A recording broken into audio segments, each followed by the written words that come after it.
Bahagia setiap orang yang mendengar firman, memelihara dan melakukan dalam hidup setiap hari. Haleluya. Tema kita hari ini, boleh baca sama-sama, 1, 2, 3. Jemaat terus berakar, bertumbuh dan berbuah dalam hidup, bersyukur dan beriman kepada Yesus Kristus. Ini tema panjang begini dan kita semua sudah tahu di akhir. Tapi saya ingin mulai dengan mengatakan bagaimana mau berbuah kalau ternyata tidak berakar dan bertumbuh, nanti buah bagaimana. Tapi saya mulai minta dulu begini, ada ibu-ibu yang pelihara bunga di rumah, bunga hias itu, ada kok tidak? Ada? Kasih tahu saya tidak minta juga, tidak bawa pulang. Ada di rumah. Boleh tanya itu ibu yang pelihara itu bunga, jaga itu bunga, rawat itu bunga. Saya mau tanya, kira-kira tiap berapa bulan kasih pindah pot? Kira-kira? Ada 3 bulan kasih pindah pot, 6 bulan, 1 tahun baru kasih pindah pot. Kenapa pendeta Yandi mulai bertanya begitu? Kalau tiap minggu kasih pindah pot, besok itu bunga mati. Karena tidak ada kesempatan dia berakar, tidak ada kesempatan dia bertumbuh kalau tiap minggu kasih pindah. Kenapa mulai dari ini? Sederhana saja. Ada jemaat yang tiap minggu pindah dari GPIB, pindah ke gereja situ, pindah lagi. Kapan bertumbuh?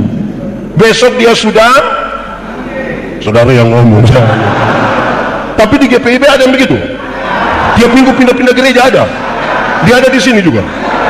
Pakai baju warna apa? Aduh, dia masuk di situ. Jadi tidak ada kesempatan begitu bertumbuh, apalagi berbuah kalau tidak ambil keputusan untuk mau bertumbuh di mana. Tidak ada kesempatan untuk berbuah. Baik, saya berkhotbah tentang ini. Rupa-rupanya saudara, di gereja-gereja Indonesia tema ini menjadi tema yang sangat sentral mungkin ya.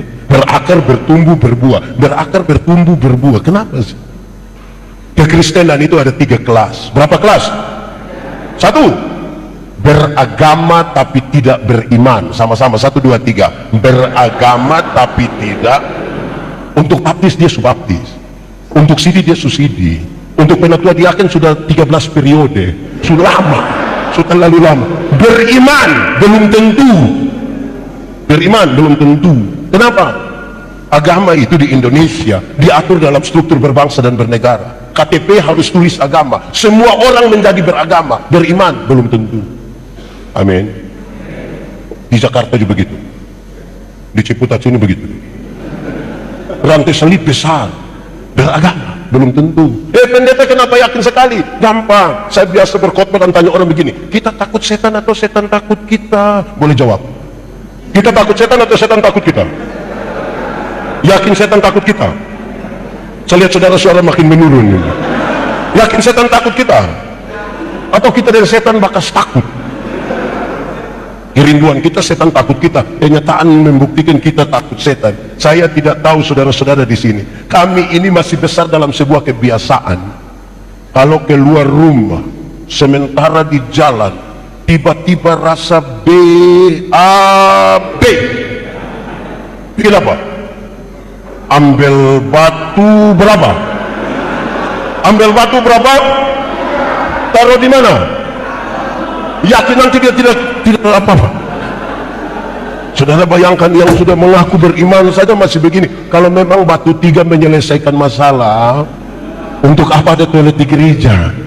Tinggal suruh panitia pembangunan kasih turun batu 2 rik di situ supaya sudah ini sekarang. Kita bawa materi di mana-mana, terus ada yang pendeta, sebentar kita foto-foto dulu, foto-foto boleh. Pas mau foto ada yang lari dari sana bilang, jangan 3 orang, jangan 3. Foto 3 nanti, yang foto yang mati, oh yang tengah yang mati. Berarti kalau mau bunuh orang itu gampang tinggal. Bayangkan ini, Kristen bertahun-tahun takut foto, hanya karena foto 3 orang. Itu dia pusat. Itu baik, tapi dia tingkatan paling bawah. Beragama tapi tidak. Tingkatan kedua agak bagus. Bertobat tapi tidak berbuah. Sama-sama, 1, 2, 3. Bertobat tapi untuk mabuk tidak lagi, pukul istri tidak lagi, judi tidak lagi, tapi dia tidak melakukan sesuatu yang berdampak. Orang yang bertobat tapi tidak berbuah hanya bercerita tentang masa lalu. Kasih kesempatan bicara, dia bilang waktu tahun 1970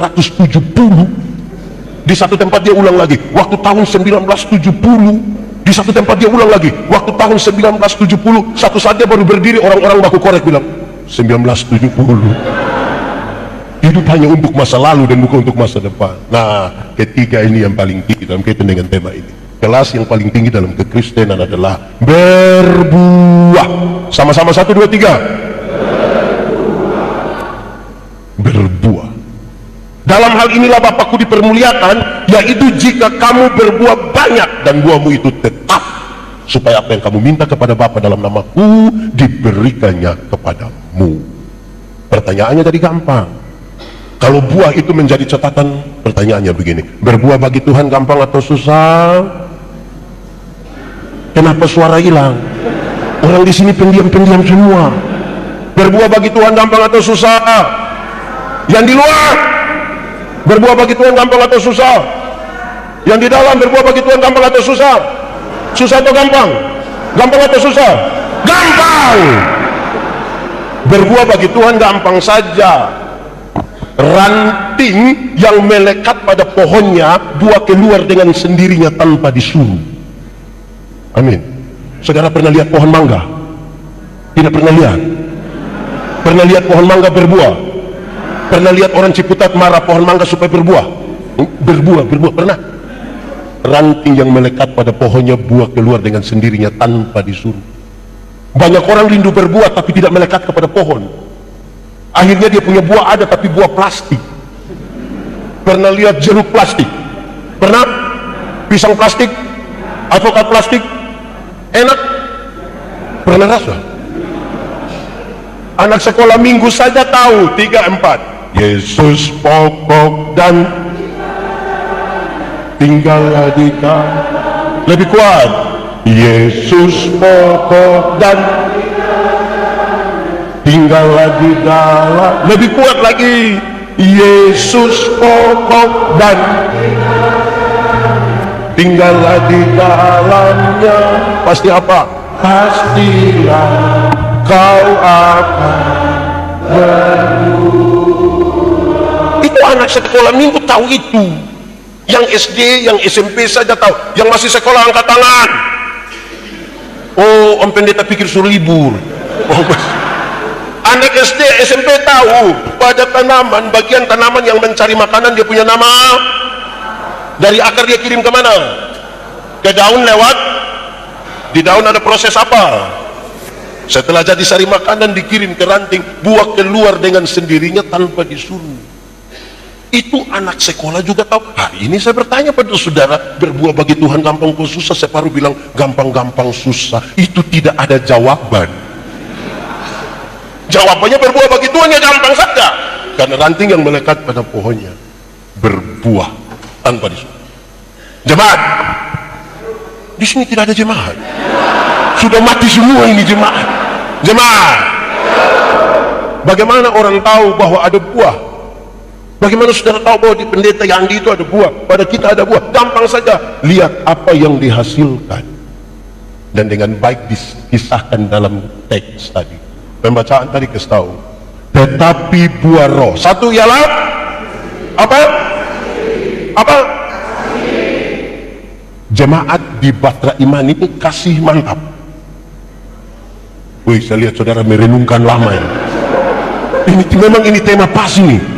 Ada kasih, amin. Kenapa tiba-tiba suara banyak begitu bilang? Kasih. Hukum Taurat itu ada 10. Dari 10 dijabarkan jadi 613 pasal. Dari 613 pasal masih ada ribuan peraturan hidup setiap hari. Tuhan Yesus simpulkan dia dalam 2 kalimat, mengasihi Tuhan dan mengasihi. Dari 2 kalimat Tuhan simpulkan dia tinggal 1 kata, K-A-S-I. Dibaca? Dibaca? Anak sekolah minggu, anak sekolah minggu menyanyi K-A K-A. Apa itu? Kasih itu apa? Sudah diam-diam, sudah diam-diam. Jemaat, nanti ini kan ulang tahun ke-27 toh. Yang ke-28 itu ajar jemaat menyanyi lagu rohani. Hitung jemaat dari nomor 1 sampai nomor 478. Karena ada yang kita menyanyi, makin dekat Tuhan kepadamu, walaupun saliblah menang. Oke, stop. Ada yang kita menyanyi dia hanya begini,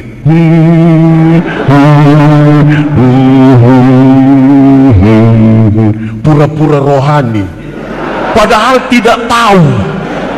Jadi lebih baik di ulang tahun ke-28 kita menyanyi lagu rohani. Bisa lagu rohani kurang tahu, tapi kalau dia menyanyi di kampung sana, ikan naik di panggung, itu semua langsung bisa. Di sini juga ada ikan.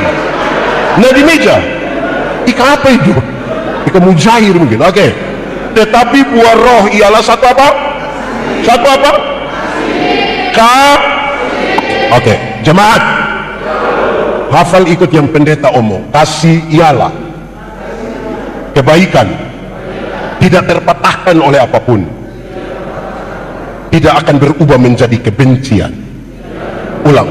Kasih ialah kebaikan, tidak terpatahkan oleh apapun, tidak akan berubah menjadi kebencian. Dengar rujukannya, karena begitu besar kasih Allah akan dunia ini. Apakah Tuhan Allah mengasihi dunia? Amin. Apakah dunia mengasihi Tuhan Allah? Lalu apakah karena dunia tidak mengasihi Tuhan Allah berhenti mengasihi dunia? Kemudian Tuhan membenci dunia? Saudara lihat, kasih tidak terpatahkan. Sama 1, 2, 3. Kasih tidak. Kasih tahu kawan di sebelah, 1, 2, 3. Kasih tidak terpatahkan. Amin. Supaya tidak boleh ada orang di Batra Iman yang bilang begini, Ibu Pendeta, saya terlalu hargai Ibu Pendeta, tapi waktu saya tahu Ibu Pendeta punya sifat asli begini, maaf, itu bukan kasih. Ego. Ulang, ego.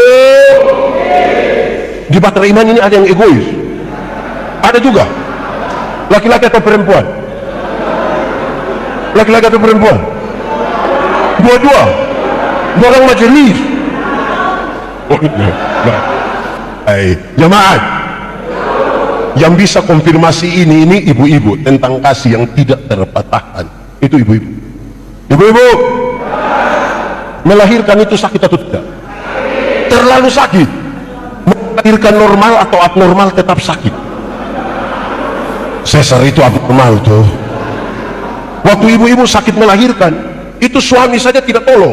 Kami suami hanya dari luar taruh tangan di kepala berbilang Yesus. Dia sudah bilang Yesus lagi, dia bayangkan kira-kira ini anak muka ikut siapa ini. Nah, sekarang saudara lihat, sudah sakit melahirkan ini, sakit melahirkan. Anak-anak mesti dengar, anak sekolah minggu tadi mesti dengar. Kamu punya jam tidur, orang tua punya jam bangun. Orang tua punya jam tidur, kamu punya jam bangun. Ada banyak orang tua tidak tidur gara-gara anak-anak mereka, betul? Jam 3 subuh pun masih ada orang tua gendong-gendong begini dia punya anak, betul? Dalam kondisi tidak tidur dan sempoyongan itu seringkali ibu-ibu dipaksa lagi menjadi penyanyi. Makanya ibu-ibu punya lagu itu seringkali tidak bisa dipertanggungjawabkan. Kalau tidak bobo digigit, padahal justru kalau anak bobo itu baru nyamuk gigi. Kalau anak ada lari-lari, nyamuk mana gigit dia dong. Tapi sudahlah, itu orang punya urusan. Tapi lanjut, saya mau bilang, anak-anak, waktu kamu lahir kamu tidak bisa bicara, kamu tidak bisa bicara. Atau siapa anak yang waktu lahir dia langsung bilang yes? Tidak, betul atau tidak? Orang tua ajar mereka bicara satu-satu suku kata. Ma, pa. Waktu sudah jadi remaja, pemuda begini, ada suka bicara dengan orang tua. Lahir tidak tahu bicara, orang tua ajar bicara satu-satu suku kata. Sudah besar, sudah lancar bicara. Suka bicara dengan orang tua? Mereka lebih suka bicara dengan pertanyaan terakhir, kenapa kasih makan orang? Coba kasih tahu saya dulu, kenapa kasih makan? Sama-sama 1, 2, 3. Kasih tidak terpatahkan. Kasih tidak terpatahkan.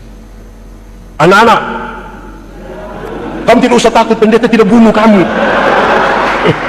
Anak-anak, waktu kamu lahir itu kamu tidak bisa jalan.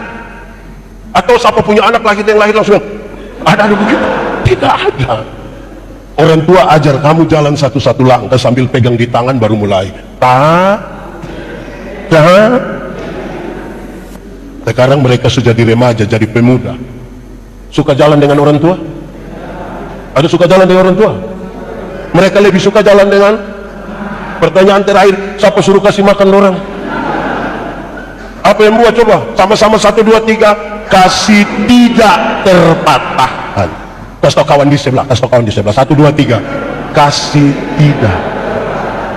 Jemaat, orang tua itu seringkali bilang di dia punya anak-anak, anak-anak, asal kamu mau sekolah tinggi, biar kami orang tua ikat perut tidak apa-apa. Betul?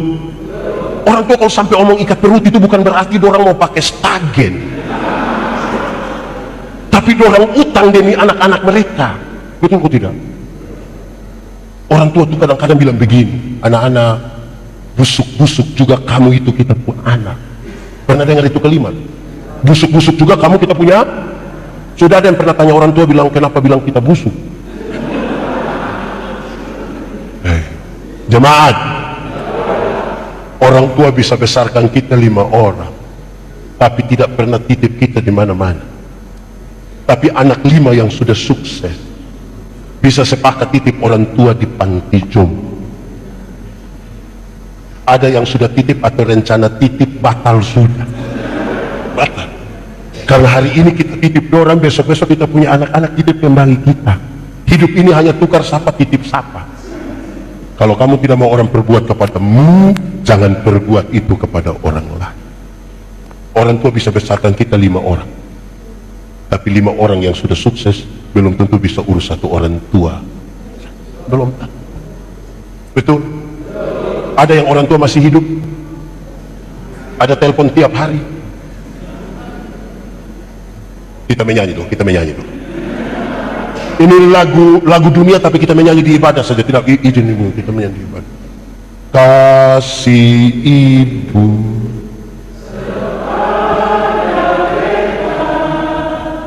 tak teringat sepanjang masa, hanya memberi tak ada bagai sang surya menyinari dunia. Coba ulang ini lagu sambil bayangkan mantu punya muka. Saudara tidak mau bayangkan muka muka. Kasih kepada siapa? Sampai kapan itu?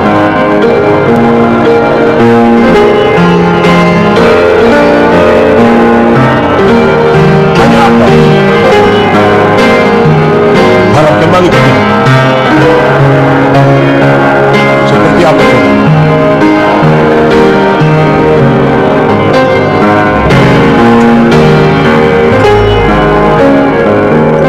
Begini baru sengaja sedih-sedih. Kasih. Tetapi buah roh ialah kasih. Kita ini lebih mengasihi diri atau lebih mengasihi orang lain? Lebih mengasihi diri atau orang lain? Diri. Alkitab juga bilang begitu, kasihilah sesamamu seperti yang kau mengasihi. Kalau engkau tidak mengasihi dirimu, tidak mungkin engkau mengasihi orang lain. Kalau begitu pertanyaannya begini, apakah orang yang mengasihi dia punya diri, dia mau dia terluka? Dia mau dia sakit hati? Kalau begitu, coba bayangkan ada orang yang kita tidak suka. Coba saudara lihat dia pemuka, kan tidak aman. Kalau saudara mengasihi dirimu, berhenti membenci dia. Kita ada dalam kasih. Amin. Oke. Pertama, tetapi buah roh ialah. Kedua, apa? Sukacita. Saya mau tanya kita dulu, jemaat. Sukacita dan senang beda atau sama? Sukacita dan senang sama atau beda? Beda atau sama? Sama atau beda? Beda. Dia punya tulisan saja beda tuh. Beda. senang itu urusan dengan kepuasan-kepuasan yang kita terima, tapi sukacita berurusan dengan sikap terhadap keadaan. Menyangkut senang, Alkitab berkata, ingat, ada waktu untuk senang, tapi ada waktu untuk susah. Jadi kalau saudara sementara senang sekarang, ingat, sedikit lagi susah. Kalau saudara sementara susah sekarang, mungkin sedikit lagi sudah mati. Dan kita juga tidak tahu kita hidup sampai kapan. Tetapi menyangkut sukacita, Alkitab berkata, bersukacitalah senantiasa, baik waktu senang, baik waktu. Mari kita jujur, ada banyak orang cari Tuhan hanya untuk senang, bukan untuk sukacita. Saya bilang pada saudara, uang yang banyak membeli kesenangan, tapi tidak dengan sukacita. Kalau senang yang saudara cari, dunia berikan bagi saudara. Tapi kalau sukacita yang saudara cari, hanya ditemukan di dalam siapa? Di dalam siapa? Senang itu bagian dari sukacita, tapi senang itu bukan sukacita. Seperti ban itu bagian dari mobil, tapi ban itu bukan mobil. Supaya jangan baru naik ban dia kira dia naik mobil. Tidak maju-maju tuh. Masih banyak orang beribadah saja cari senang, bukan sukacita. Nah sekarang kita bicara tentang buah sukacita. Sudah dua toh? Satu tadi apa? Dua, tiga. Damai, damai. Oke, hafal. Damai sejahtera ialah damai sejahtera ialah segala sesuatu yang mendatangkan kebaikan bagi umat manusia. Segala sesuatu yang mendatangkan kebaikan bagi umat manusia, itu namanya apa? Damai sejahtera. Untuk mendatangkan kebaikan, kadang-kadang sakit. Saya mulai dari yang paling tinggi. Untuk penebusan dosa umat manusia, Allah harus mengorbankan diri supaya kita selamat. Saudara pernah sakit gigi? Enak? Yang menyanyi bilang lebih baik sakit gigi daripada sakit hati, itu karena dia belum pernah rasa. Sakit gigi itu mengerikan. Tidak bisa tidur, kepala di bawah, kaki di atas, putar-putar, tetangga putar, kita yang tersinggung di rumah. Siapa yang sakit gigi kemudian dia buat air gula, Pak ini manis tinggi, terus dia kumur-kumur. Kita tanya, kenapa sakit gigi kumur air gula? Pendeta, biar itu ulat itu dapat yang manis-manis, biar dia tidak usah ganggu-ganggu kita. Begitu. Kadang-kadang untuk kebaikan obatnya mesti pahit. Untuk mendatangkan kebaikan obat mesti pahit. Persoalan kita sekarang adalah siapa yang mau dapat kepahitan, yang pahit, bukan kepahitan, yang pahit. Orang tua di kampung ajar kami begini, kalau ada pohon nangka tidak berbuah, ambil parang cincang dia sedikit-sedikit, tidak punya batang, tahun depan dia berbuah. Disakiti. Persoalannya adalah jemaat mana mau disakiti. Banyak jemaat itu bukan tersinggung, baru khotbah sedikit tidak sebutnya pun nama juga dia tidak mau gereja. Pilihan gereja terlalu banyak di Jakarta ya. Di GPIB sini juga ada begitu. Kenapa saudara diam? Itu kan tersinggung, sedikit-sedikit tersinggung, sedikit-sedikit tersinggung, sedikit-sedikit tersinggung, tersinggung kok sedikit-sedikit. Kan kita tidak mau disakiti, tapi rindu berbuah. Itu jadi soal juga. Pertanyaan ini serius bagi kita, saudara. Apakah saudara mau disakiti? Tuhan tidak pernah janji ada lautan tenang, tidak janji. Bukan laut kalau tidak ada gelombang. Air yang tidak ada gelombang itu bernama apa? Aqua. Nama laut kan pasti ada gelombang. Tuhan janji dia berikan kepada kita kekuatan. Bukan menghindar dari masalah, bukan menghindar. Saya tanya saudara, saudara punya masalah? Tidak usah om. Saya lihat yang ini muka masalah semua. Masalah ialah kesenjangan antara harapan dan kenyataan. Kadang-kadang kita rindu supaya segera selesai. Tidak. Alkitab menegaskan sabar itu ada dua. Ada berapa? Satu, sabar terhadap situasi. Sama-sama 1, 2, 3. Sabar terhadap. Ada situasi tertentu yang buat kita bilang harus segera selesai sudah. Tapi Alkitab bilang apa? Sabar. Ada penyakit yang kita paksa Tuhan kalau boleh segera sudah. Firman Tuhan bilang apa? Ada yang sudah pemalas dengan pendeta khotbah, dia semua pulang. Alkitab bilang apa? Sabar. Sabar terhadap situasi. Yang kedua, sabar terhadap orang. 1, 2, 3. Sabar. Ada orang-orang tertentu dalam jemaat itu yang terlalu menjengkelkan. Firman Tuhan bilang apa?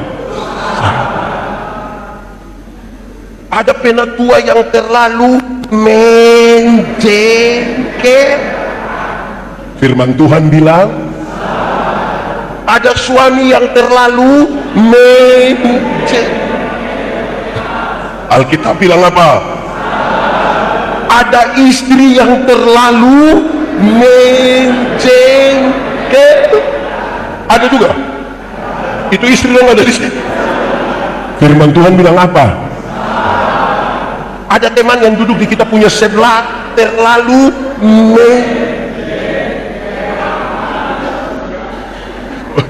Alkitab bilang apa? Sabar. Di sabar itu kita belajar Banyak orang tidak mau berproses. Di sini ada anak muda kok, anak muda. Anak muda itu berproses. Saya tidak suka anak muda laki-laki yang gaya sekali, tiap hari hanya judi mabok. Tapi dia bikin story, semua akan indah pada waktu. Itu kejadian. Dalam sabar itu Tuhan mau kita berproses. Amin kok. Jemaat, ada satu waktu Iblis bilang begini, ketika tahu Tuhan Yesus lapar karena puasa 40 hari 40 malam. Iblis bilang begini, kalau benar engkau anak Allah, rubah batu itu jadi roti supaya engkau makan. Tuhan Yesus rubah atau tidak? Tapi dia bisa rubah atau tidak? Lalu kenapa dia tidak mau rubah? Dengar. Pertama, dia tidak mau ikut perintah iblis. Tidak. Tapi yang kedua, Tuhan Yesus tidak mau rubah. Kenapa?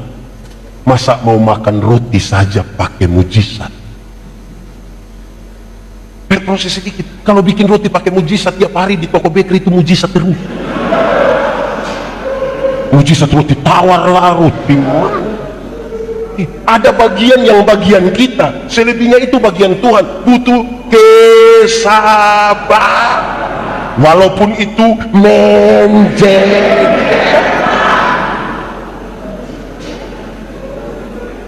Ya toh, butuh kita berproses sedikit. Jemaat, dulu ada binatang yang dia punya nama ayam. Sekarang juga ada ayam. Ayam dulu itu hanya dibedakan atas ayam jantan dan ayam betina. Tapi tiba-tiba muncul ayam potong. Akhirnya ayam yang tadinya hanya ayam sekarang menjadi ayam kampung. Padahal sudah ada ayam potong. Akhirnya bikin manusia yang bingung, apakah ini ayam kampung yang dipotong atau ayam potong yang di kampung. Gitu, kita jadi pusing. Tetapi penjelasan ini menarik. Saudara pernah lihat ayam kampung? Pernah piara ayam kampung? Ada yang lebih dari 2 ekor? Bisa kasih pendeta satu? Ayam kampung kita pelihara 6 bulan, masih kecil, tapi dia punya daging enak atau tidak? Kalau betina bertelur atau tidak? Bertelur kan? Kalau dijual mahal atau tidak? Karena ini ayam tahu proses. Beda dengan ayam potong kan? Ayam potong itu baru pelihara 1 bulan saja dia punya mata sudah besar begini. Begini. Itu kalau lihat pakai kaca pembesar. Lihat langsung dia punya mata begini. Tapi ini ayam, orang gas motor di samping kandang besok mati. Kan dia tidak mengerti proses. Proses.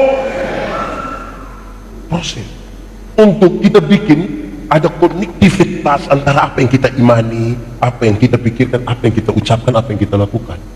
Proses itu bila begitu. Teman, ada bagian yang kita punya, ada bagian yang Tuhan punya. Mati hidup itu Tuhan yang atur, amin. Nah itu soal iman. Yang iman kasih tahu otak, otakku tidak, kita tahu. Kenapa? Mati hidup Tuhan yang atur. Jadi otak tolong kasih tahu kaki, kalau ada trek lari kencang ikut jalan, kaki jangan lompat di tengah jalan. Ada masa depan dalam tangan Tuhan, amin. Saya cuma yakin itu. Tuhan menyiapkan masa depan bagi anak-anakmu, tapi yang antar itu anak di sekolah, bukan Tuhan yang antar. Siapa yang antar? Orang tua tuh? Atau siapa di antara kita yang karena terlalu sibuk pagi-pagi dia berdoa, Tuhan saya sibuk, Tuhan tolong jemput anak-anak. Tuhan yang jemput anak-anak pulang menangis, Bapak menangis. Jadi bagian kita itu laksanakan dulu toh dalam proses itu juga tidak seharusnya lama, didukung dengan keputusan. Dalam sabar itu kita ambil keputusan. Berduka pasti, kesedihan pilihan. Saya ulang, berduka itu pasti, kesedihan kita memilih mau sedih atau berhenti dari kesedihan. Satu hari seorang manusia ambil keputusan antara 300 sampai 1500 kali keputusan, berkonsekuensi ke masa depan. Bangun tidur, mau langsung turun dari tempat tidur atau tarik tambah selimut, itu keputusan. Bangun tidur, mau doa dulu atau foto, itu juga keputusan. Berkonsekuensi ke masa depan. Ini kenapa hari ini pendeta Yandi berkhotbah di sini? Karena saya pernah ambil keputusan kira-kira 29 tahun yang lalu untuk sekolah teologi. Kenapa saudara punya istri yang itu, suami yang itu? Karena saudara pernah ambil keputusan toh? Tidak mungkin saudara bilang, pendeta, saya benar-benar tidak tahu. Saya tidur-tidur begini, buka mata jadi kan tidak ada keputusan yang benar. Amin betul. Teman, masak Indomie itu cepat atau lama? Cepat atau lama? Teorinya cepat. Kalau tidak segera ambil keputusan itu bisa lama. Kalau saya bilang saya punya istri, iya, saya mau makan mie. Ibu ke dapur 2-3 menit, dia datang tanya, mie goreng apa mie kuah, Papa? Saya kita bilang mie kuah. Ibu di belakang 2-3 menit, dia datang tanya, kuah banyak atau sedikit? Kuah banyak. Ibu ke belakang, dia datang tanya lagi, pakai telur atau tidak? Taruh saja sayang, taruh sayang, taruh. Ibu ke belakang 2-3 menit, dia datang tanya lagi, pakai sayur atau tidak? Lama-lama kita tidak makan. Kita hanya bertanya. Dengan proses itu kita ambil keputusan. Jemaat, dalam perjalanan dengan Tuhan kita berjalan menemukan jawaban, bukan pertanyaan. Contoh, Nuh. Dulu Nuh itu Tuhan hanya begini, Nuh bikin bahtera, mesti dia bertanya, Tuhan laut di mana? Dia tidak tanya, ikut saja. Nuh bikin itu bahtera itu bertingkat-tingkat, ada lantai satu di bawah, satu lagi. Dia tidak tanya, Nuh buat kamar banyak, mestinya dia tanya, Tuhan kok kita hanya 8 orang ini, itu pun suami istri, kenapa bikin kamar banyak-banyak? Dia buat saja. Nanti air bah itu datang, semua sudah mati ini, orang aman, baru dia bilang, ternyata ini maksud Tuhan. Dalam proses itu dia mengerti maksud Tuhan. Ketika Tuhan perintahkan binatang-binatang itu masuk, baru Nuh mengerti, betul, mesti ada bertingkat-tingkat. Bayangkan kalau tidak pakai tingkat, dia hanya begini saja, di samping Nuh punya kamar langsung kandang babi, kan kasihan Nuh kan. Tuhan suruh ini binatang-binatang masuk, gajah masuk, singa masuk, ular masuk, baru Nuh mengerti, benar, memang harus berkamar-kamar.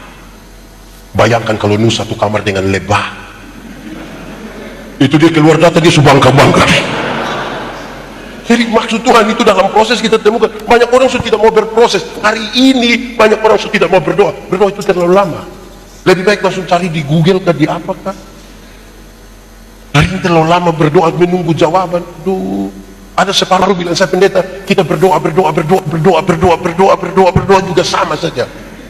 Itu orang di sebelah situ itu tidak tahu berdoa, tapi tiap hari ganti mobil, Grab. Itu kita berdoa gitu. Jadi sabar,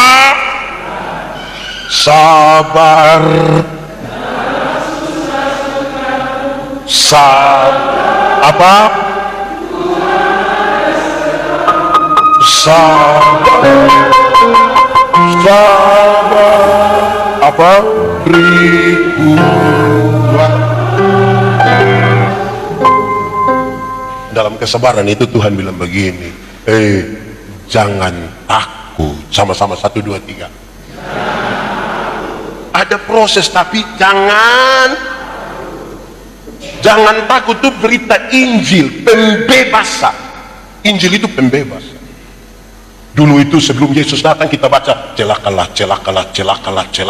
Semua orang penuh ketakutan. Yesus datang, Yesus bilang, jangan takut. Itu pembebasan. Saya berdoa di rumah sakit untuk banyak orang tua. Saya bilang, nenek, oma, kita berdoa ya. Iya. Pendeta doa habis mungkin nenek sudah mati. Tapi nenek mati masuk surga. Terus kita jelaskan mati masuk surga, lantas dia bilang, pendeta, mati hari ini atau besok sama saja. Tuhan yang memberi, Tuhan yang mengambil. Terpujilah nama Tuhan. Bahkan di lorong-lorong kekelaman pun dia masih punya keyakinan. Amin toh? Ya, Pak. Supaya ada anak muda satu datang bilang, saya pendeta Yandi, saya rasa saya manusia paling berdosa. Saya kasih tahu dia, adik, jangan takut. Pendeta juga orang berdosa, tapi kasih Tuhan lebih besar dari kita dua punya dosa. Pendeta. Bayangkan kalau anak muda datang ke saya bilang begini, pendeta Yandi, saya rasa saya manusia paling berdosa. Sebenarnya, iya, saya lihat engkau punya muka berdosa ini, sesungguhnya. Engkau ini kau tidak bertobat, kaki tangan patah buang semua, patah buang itu. Berita Injil dari mana? Ini Injil macam begini. Injil itu pembebasan, supaya orang menjadi siap untuk hidup ini.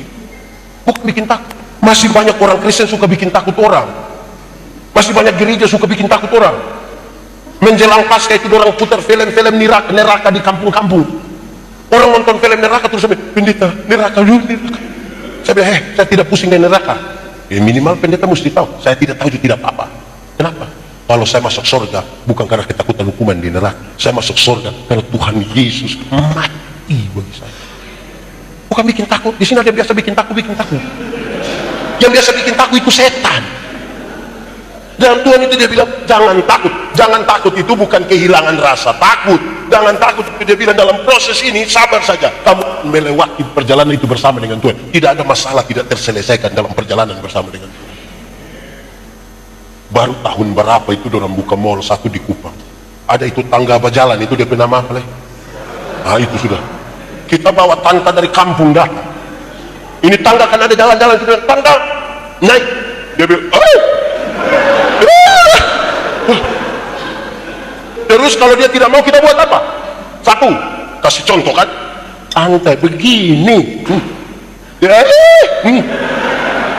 Kalau dia tidak mau kita buat apa? Waktu dia sudah bisa naik kita bilang, itu kan tante tidak apa-apa kan? Dia bilang, oh iya, sudah kamu belanja biar tante sendiri putar-putar di sini. Bukan kehilangan rasa takut, tapi kamu akan berjalan bersama-sama dengan Tuhan, melewati pergumulan. Amin kok? Amin nabikin. Jemaat, itu serius. Saya mau tanya, ibu-ibu, kasih makan anak kecil umur 2 tahun itu gampang atau susah? Susah atau gampang? Kan dia lari-lari tuh, lari. Dia punya mama ikut. Dia mama bilang, ini anak tidak bisa mengerti orang tua sedikit. Anak umur 2 tahun suruh mengerti dia punya mama yang 40. Anak kalau tidak mau makan kasih tahu dia baik-baik, adek makan saya, makan. Biar sehat aja saya makan. Ini anak tidak mau makan di kampung dong selalu bilang, makan itu ada om. Itu om juga tuh. Ini anak besar dalam ketakutan. Di sini ada om kasih takut anak kecil. Besok dong besar kamu setua. Dong kasih takut. Kalau malam-malam anak kecil umur 2 tahun belum bisa tidur, jangan kasih takut dia. Bilang dia baik-baik, adek, ayo bobo saya, ayo bobo. Biar besok bangun segar, terus saya, ayo bobo. Adek belum bobo, papa mama bobo duluan. Dia, ayo bobo. Ini anak tidak mau tidur, papa mama sepakat kasih mati lampu. Lampu mati, anak mulai takut. Dia punya papa keluar dari pintu belakang, menuju jendela kamar. Dengan yakin sekali dia punya bapak tarik garuk jendela. Dia punya mama pura-pura kaget. Hah? Om, ada subobo om. Itu keluarga tipu-tipu. Di sini juga ada orang tua kasih takuan gitu lah. Orang tua kasih takuan. Kalau lihat, no, sudah sabar saja, sabar hadapi orang tua begitu walaupun saya tidak lanjut itu saudara. Keempat, satu apa? 2, 3, 4, 5. Kemurah. Jemaat, ada orang rajin gereja, bahkan bukan rajin biasa, maha hadir. Semua ibadah dia ikut, seluruh PLK dia ikut. Semua ibadah hari Minggu, Senin, Selasa, Rabu dia ikut semua. Tidak ada masalah dengan siapapun. Tapi saya, itu orang terlalu sekikir. Itu sekikir, orang Kupang bilang batu. Di Batara Iman ini ada. Yang tidak ada, dia sekikir sekali. Itu tidak ada kemurahan, betul itu. Kita ini terlalu parah. Ada orang yang dengan Tuhan saja sekikir, dan Tuhan juga sekikir. Ada satu orang itu dia kasih persembahan. Saya tidak bicara nominal, sikap yang saya bicara. Dia kasih persembahan. Dia saya bilang, Bapak, kenapa sampai lipat itu tangan sampai begitu? Dia bilang, pendeta, kalau tangan kanan memberi, tangan kiri tidak boleh tahu. Saya bilang, iya, tapi saya tahu. Pendeta tahu apa? 1000. Maka 100 susah begini. Sudah begini lagi pakai sengaja batok. Aduh, jemaat. Orang Kristen ini kadang-kadang kebaikannya itu 1 tahun 2 kali. Waktu mau Paskah, waktu mau orang tua di kampung bilang itu hari baik. Semua orang baik hati. Bangun pagi-pagi ada nenek-nenek lewat mau di pasar bawa pepaya gitu. Nenek, Bima, pas bawa nenek. Nenek tidak usah pergi lagi di sini saja. Nenek mau minum apa? Terserah ibu, terserah. Nenek bilang teh, kopi, wine atau bir. Nenek bilang kalau begitu wine, kalau begitu saya wine. Ambil wine, nenek minum 1 botol, nenek bilang masih ada.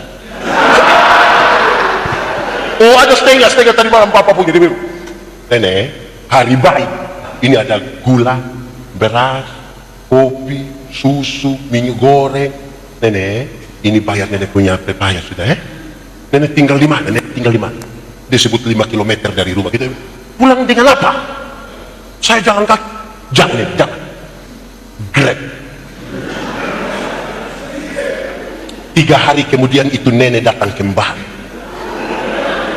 Suami yang lihat terus suami bilang, sayang, kenapa? Oh pun nenek datang itu. Menjeng.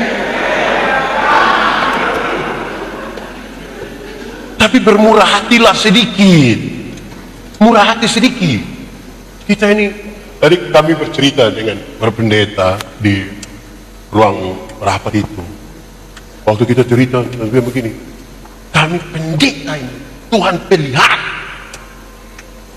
Itu Soekarno-Hatta itu jarang mau datang kepada kami. Tapi kami terpelihara oleh Tuhan. Tidak usah takut murah. Sekalipun yang paling banyak datang ke hati murah, ada dia pun pedang, ada yang dia ramas begini sampai itu pedang Patimura hampir patah. Tapi kami hidup terpelihara ini, terpelihara. Kami tetap dalam perjuangan. Pangeran dari timur, tapi hidup kan, tidak usah takut bermurah hati. Ada satu waktu, dua orang menghadap Tuhan minta karunia. Ternyata di Tuhan tinggal dua karunia. Satu, karunia memberi. Dua, karunia menerima. Orang pertama cepat-cepat ambil karunia menerima, tinggal karunia. Orang kedua garu-garu kepala begini ambil karunia memberi. Lewat 20 tahun kemudian mereka ketemu di satu perempatan jalan di lampu merah. Yang punya karunia memberi itu ada duduk di atas mobil mewah, satu tanda sukses. Saya tidak khotbah teologi sukses, saya tidak khotbah. Saya juga tidak suruh saudara membawa persembahan dan itu. Dan itu hati eksi iman sendiri. Ini satu kok sukses. Waktu dalam babak lihat begini, ini satu kawan. Perasaan itu hal yang kau dapat karunia memberi. Kok kenapa sekarang kau dari saya? Terus dia jawab, kawan, karena Tuhan Allah tahu saya harus selalu memberi, maka kepada saya Tuhan berikan lebih. Yang kau mau kasih orang, itu yang kau tidak ada ini Tuhan kasih, ini kasih orang. Tapi kawan ini kan karunia menerima. Jadi di mana-mana Tuhan yang begini. Ada jemaat datang ketemu saya, dia patah leher begini, pendeta, hidup ini terlalu susah, engkau mati sudah. Kalau memang sudah terlalu susah, mau hidup lagi kenapa? Kadang-kadang kita kurang bersyukur toh. Amin. Sama-sama bersyukur. Bersyukur itu cara terbaik menikmati hidup. Hati manusia lebih luas dari isi dunia. Kita sudah isi ini barang-barang di dunia, di hati manusia tetap kurang. Untuk menutupi kekurangan itu hanya satu kata, sama-sama bersyukur. Manusia itu selalu tidak puas. Dia jalan kaki dia berdoa, Tuhan, yo kasih saya sepeda satu. Tuhan kasih sepeda satu, dia naik 2-3 bulan dia berdoa, Tuhan naik sepeda memang Tuhan, tapi tanjakan di sebelah itu betis mau pecah. Jadi yang kau punya mau, Tuhan kalau boleh motor satu, Tuhan kasih motor satu, dia naik 5-6 bulan dia doa ulang, Tuhan naik motor memang enak, tapi saya punya istri berat 80, anak 3 orang baru montok semua. Setiap kali motor bunyi, dorang 4-4 mau naik motor bawa masalah baru dalam kami punya rumah tangga. Jadi yang kau punya mau, mobil satu, Tuhan kasih mobil satu, dia naik 1 tahun doa ulang, Tuhan naik mobil memang enak. Ibu juga naik, tapi anak kami yang pertama sudah kawin orang Palembang, tinggal di Palembang, masa mau pergi ke Palembang pakai mobil? Yang kau punya mau, kapal laut satu. Tuhan kasih kapal laut satu di Palembang, lihat cucu, lihat mantu, lihat anak pula dari Tuhan naik kapal memang sampai sana, tapi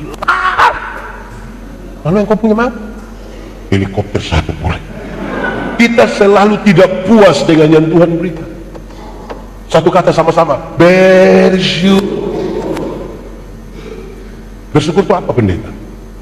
Bersyukur itu adalah saat dimana seluruh pikiran, perasaan dan hidup hanya tertuju kepada Tuhan. Itu namanya apa? Bersyukur. Ada orang bikin ibadah syukur tapi hati pikiran tidak tertuju pada Tuhan. Nah, di kota besar ini kan sudah tinggal pesan saja. Kami di kampung kan mesti masak. Khotbah pas pendeta sampai dia bilang, Bapak Ibu saudara-saudara, mari kita satu hati bersama-sama dengan keluarga dalam doa syafaat, dalam doa syukur. Itu langsung ibu-ibu dong langsung ke belakang, dong baku aja gitu. Sampai di belakang yang ketua dapur bilang, siap, ayo siap. Kuat tadi sudah kasih panas. Padahal hanya kacang beribu. Kan tujuannya ada di situ. Saudara tahu apa hasilnya? Ada banyak orang tinggal dekat tempat itu, tempat syukuran. Suami istri sudah siap tapi belum pergi. Istri bilang, Papa, ayo. Papa bilang, masih ibadah. Lalu mau pergi bikin apa? Itu kemurahan. Sudah berapa itu? 1, 2, 3, 4, 5, 6. Kebaikan itu respon atas apa? atas kasih karunia. Saya kasih contoh. Anggap saja saya dengan kakak ini, kami dua tidak kenal. Anggap saya kami dua tidak kenal. Memang kami dua tidak kenal. Terus saya dapat dia nomor telepon. Saya bilang begini, "Dada, sebentar malam jam 12 bisa ketemu saya di depan kantor Gubernur Banten." Kira-kira dia mau atau tidak? Dia mau atau tidak? Dia piara ayam 1 ekor di rumah. Saya pergi ke dia, kami dua tidak kenal. Kira-kira dia kasih saya itu ayam atau tidak? Gitu. Saya ganti pertanyaannya. Saya mau kasih dia mobil baru 1. Kira-kira dia mau tidak? Mau tidak? Terus saya kasih dia mobil baru 1, Toyota Alphard. Kira-kira begitu. Dapat cuma-cuma. Waktu dia dapat cuma-cuma dari saya, ada perubahan perilaku dari dia ke saya atau tidak? Ada atau tidak? Saya telepon jam 12 malam, dia datang atau tidak? Saya pergi di rumah, ada ayam 1, dia kasih atau tidak? Kenapa dia tiba-tiba baik begini? Karena dia telah mendapatkan sesuatu yang mahal lebih duluan. Kebaikan yang dia buat menjadi ungkapan syukur atas sesuatu yang dia sudah terima lebih duluan dari itu. Jadi kebaikan itu respon. Jadi kalau ada orang malas untuk beribadah, malas untuk melayani, malas untuk ini melakukan kebaikan dan sebagainya, dia tidak paham terhadap kasih karunia yang Tuhan sudah berikan yang cuma-cuma. Pembebasan, saudara tahu, kami pendeta ini dapat berita, Pak Pendeta ada orang sudah meninggal. Untuk menangis kita menangis. Semua dia ikut menangis. Kasih mandi mayat dia juga mandi. Kasih pakai hitam putih dia juga hitam putih. Kasih masuk di peti dia juga mau masuk. Muat di ambulans dia ikut. Sampai kubur dia mau turun, tidak jadi. Tapi Tuhan berkorban bagi dia. Itu yang kemudian buat dia kemudian melakukan sebuah kebaikan karena Tuhan berkorban. Kebaikan respon. Jadi kita bukan masuk surga kan bikin terlalu baik. Tidak ada orang yang terlalu baik di sini. Yang bisa kita buat ini ungkapan syukur kita kepada Tuhan. Sudah 6. 1, 2, 3, 4, 5, 6, 7. Kesetiaan. Saudara ini orang setia semua. Setia. Setia itu komitmen 1 hari demi 1 hari demi 1 hari demi 1 hari. Kesetiaan itu berkaitan dengan komitmen pribadi, mungkin menyangkut orang lain dan juga bersama-sama dengan Tuhan. Itu namanya setia. Kesetiaan itu berurusan dengan kesadaran. Saudara punya godaan terlalu banyak untuk banyak hal. Contoh, mau datang ikut ibadah, ada pilihan untuk anak, istri, keluarga. Kesetiaan itu bilang sadar, sebuah kesadaran untuk melakukan sesuatu. Itu kesetiaan. Saya tidak tahu di GPIB. Kami di Gemit, kalau para penatua di Apen, dengan anggota sidi, pengajar, kalau ditanya apakah jawabmu, orang suka jawab bilang, ya, saya percaya dan berjanji dengan segenap hati. Itu kalimat punya 3 pengertian. Pertama, saya menjawab ya kan saya benar-benar percaya. Kalau saya tidak percaya, saya tidak akan mengakui itu di hadapan Tuhan Allah dan jemaat. Kedua, saya menjawab ya untuk masuk dalam persekutuan. Ini tanda setia ini. Banyak yang menjawab ya terus hilang. Saya baptis anak-anak, saya bilang begini. Pertama, terima kasih untuk orang tua. Terima kasih untuk orang tua. Oleh karena pekerjaan Roh Kudus, engkau telah membawa anak-anakmu datang menerima sakramen baptisan. Terima kasih. Tapi kedua, terima kasih untuk kita anak kecil dong. Terima kasih. Tagal kamu baptis ini yang bapak mama tahu gereja. Saya tidak bayangkan kalau kamu tidak baptis dong masih gereja, aku tidak. Nah, banyak orang tidak setia beribadah. Kami tadi bercerita tentang hak kesulungan.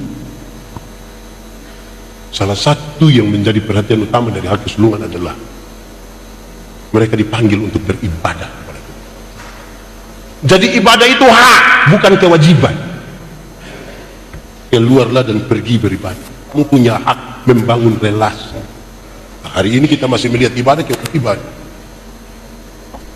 bukan hak. Jadi banyak orang akan sangat terbebani untuk beribadah. Padahal kalau hak itu ibarat gaji, kan harusnya orang menuntut hak untuk datang kepada Tuhan. Nah, saudara, kalau demikian menyangkut kesetiaan, itu yang kedua. Yang ketiga, saya menjawabnya bukan saja untuk masuk, tetapi supaya diatur. Banyak yang sudah mau masuk, tapi tidak mau diatur. Tidak mau diatur. Bayangkan kalau ada 300 kakak, masing-masing kakak mau atur diri sendiri. Dari 300 kakak ada dua anggota sipil, masing-masing atur diri sendiri, gereja akan berusaha. Dan setiap berkaitan dengan komitmen satu hari dalam semua tatanan. Salah satu sisi dari kebenaran itu berdimensi legal, legalitas, ikut aturan. Semua bentuk pelanggaran terhadap aturan Tuhan tidak mau. Legalitas yang dibangun di atas pulihnya hubungan manusia berdosa ini dengan Tuhan. Nah, itu baru dia bernama dalam kebenaran. Sudah 7 kok? Kedua, tahan sedikit. Memang saudara rasa jengkel. 1, 2, 3, 4, 5, 6, 7, 8. Kelemah lembutan itu terdiri dari 2 kata, yaitu lemah dan disambung menjadi. Saya kadang-kadang begini, kami suami-suami di timur ini seringkali hanya sampai di lemah saja, lembut tidak. Kalau sudah lemah baru mengerti kelembutan. Kalau sudah sakit, sudah mau mati begitu, tiba-tiba dia punya kelembutan itu tiada tara. Dia lihat dia punya istri dan bilang, Mama, Tuhan Yesus baik. Itu kalau ada lemah. Tapi kalau dia ada kuat-kuat, mabuk, istri bilang, Papa, cukup sudah. Ingat umur, ingat kita istri, ingat anak-anak. Dia bilang, paling mati. Baik Papa Sumati sudah baik, kasihan istri toh, dia anak-anak. Besok pagi ya pinjol datang lagi, kita pusing dengan itu. Nah, kelemah lembutan itu bukan bicara perlahan-lahan. Maaf, saya punya kaki engkau injak. Itu bukan lemah lembut. Kelemah lembutan dalam Alkitab itu bukan berarti jalan permisif. Bukan itu. Kelemah lembutan itu adalah titik paling tengah di mana orang benar-benar marah dan benar-benar tidak marah, supaya dia marah pada waktu yang tepat. Karena ada satu orang punya kan dia marah setiap waktu. Marah pada waktu yang tepat. Marah pun marah dia punya sifat, bukan marah dia punya orang. Kelemah lembut. Untuk menegur kesalahanmu, aku tidak harus menjadi musuh. Kita kasih tahu.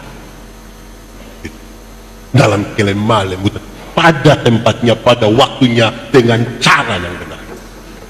Kelemah lembutan. Kenapa? Berita yang kita dengar ada 2, benar atau salah. Sudah benar atau salah dikasih naik sedikit, penting atau tidak penting. Sudah naik penting atau tidak penting, dikasih naik sedikit lagi. Caranya betul atau salah. Sudah di situ dikasih naik tambah tinggi lagi.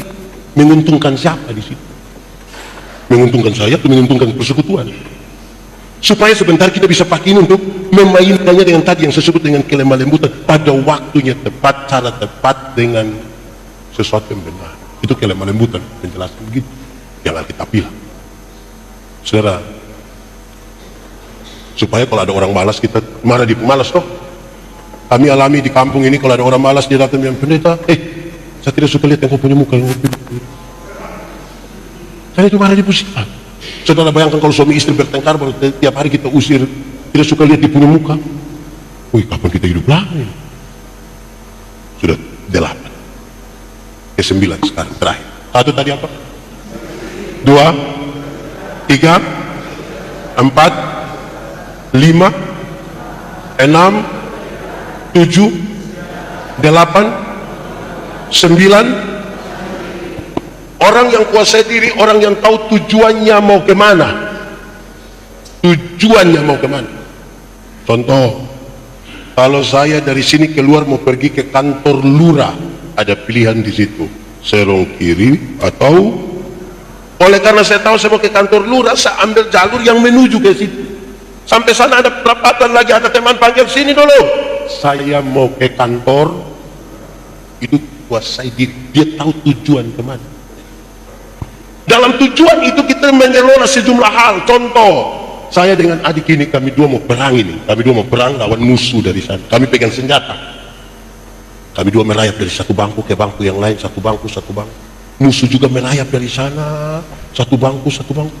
Tiba-tiba saya injak dia punya sepatu. Menurut saudara dia marah saya atau tidak? Dia marah saya atau tidak? Tidak ada waktu untuk marah karena kami lagi fokus.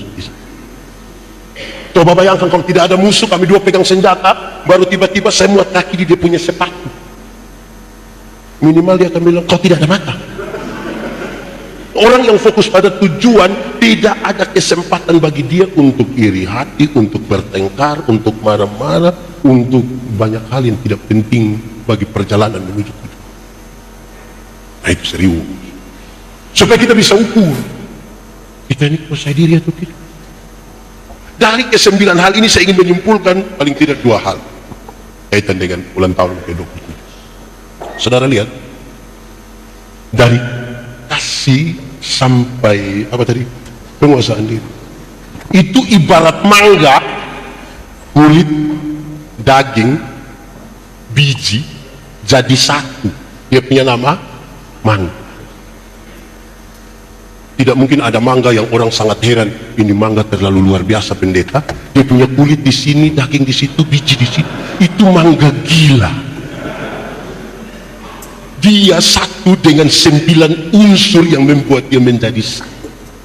Dia punya nama mangga. Coba ya jangan ada yang bilang, pendeta dari 9 itu 4 saya sudah, 4 tinggal 5. Bisa, dia langsung jadi satu. Nah, hari ini saudara-saudara, ini dalam rentetan 27 tahun toh bergereja. 27 tahun sudah dewasa atau belum ya? Lama atau cepat? Oh iya. Tapi saya suka bilang kadang-kadang itu tergantung. 2 minggu itu cepat atau lama? Kalau pacaran 2 minggu cepat atau lama? Cepat. Kalau tahan lapar 2 minggu cepat atau lama? Jadi 2 minggu termasuk cepat atau lama? Baca Alkitab ini 4 bulan saja sudah selesai. 4 bulan cepat atau lama? Kalau hidup hanya 4 bulan cepat atau lama? Kalau perut sakit 4 bulan lama. Jadi yang benar 4 bulan termasuk cepat atau lama? Ya tergantung. Kalau hidup diisi dengan cinta, kasih, perhatian, buah yang baik, hari-hari hidup ini terasa terlalu cepat.